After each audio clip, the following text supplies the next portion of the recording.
നമ്മളിന്ന് പരിചയപ്പെടാൻ പോകുന്നത് വിറ്റാമിൻ എ സി ഡിയുടെ നിറഞ്ഞ കലവറയായ മാവിനെ കുറിച്ചാണ്. കണ്ടോ, നല്ല പച്ച മാങ്ങ അച്ചാറിനും ചമ്മന്തിക്കൊക്കെ പരുവമായിട്ട് അങ്ങനെ നിറഞ്ഞ് കവിഞ്ഞ് നിൽക്കുക.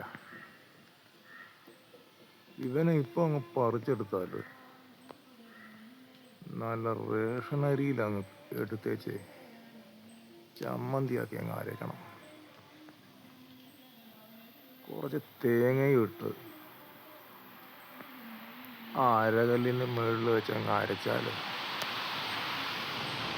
ഇവൻ്റെ യഥാർത്ഥ രുചി അങ്ങ് കിട്ടും. കണ്ടോ എന്നാ വൃത്തിയിലായിരിക്കുന്നു. ആയ കാലത്ത് വാഴ വെക്കാതെ ഇതുപോലെ ഒരു 10-65 മാവും തൈ നട്ടു വെച്ചാൽ വയസ്സും പ്രായമൊക്കെ ആകുമ്പോൾ ചാരുകസേരയിൽ നീണ്ടു നിവർന്നിരുന്ന് ഒരു ചെറിയ കത്തിയും എടുത്തേച്ച് പഴുത്ത മാങ്ങ അങ്ങനെ പൂളി അങ്ങ് തിന്നാം. അതിനേക്കാൾ വലിയൊരു ആനന്ദം വേറെയുണ്ടോ? അപ്പം വാഴ വെക്കണോ മാങ്ങ വെക്കണോ എന്ന്, മാവ് വെക്കണോ എന്ന് നിങ്ങളൊക്കെ അങ്ങ് തീരുമാനിച്ചാൽ മതി.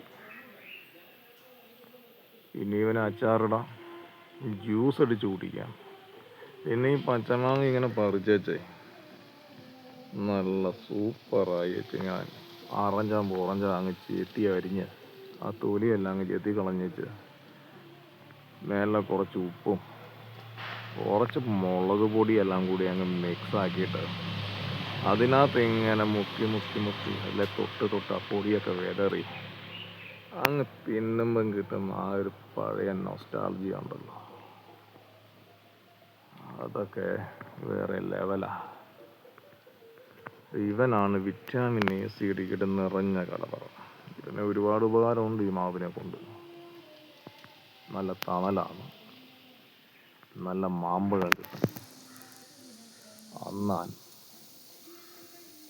പക്ഷിമൃഗാദികൾ, പിന്നെ വവ്വാൽ, ഇവരൊക്കെ ഈ പഴം കിട്ടിയാച്ചാൽ പിന്നെ വിടുകയില്ല.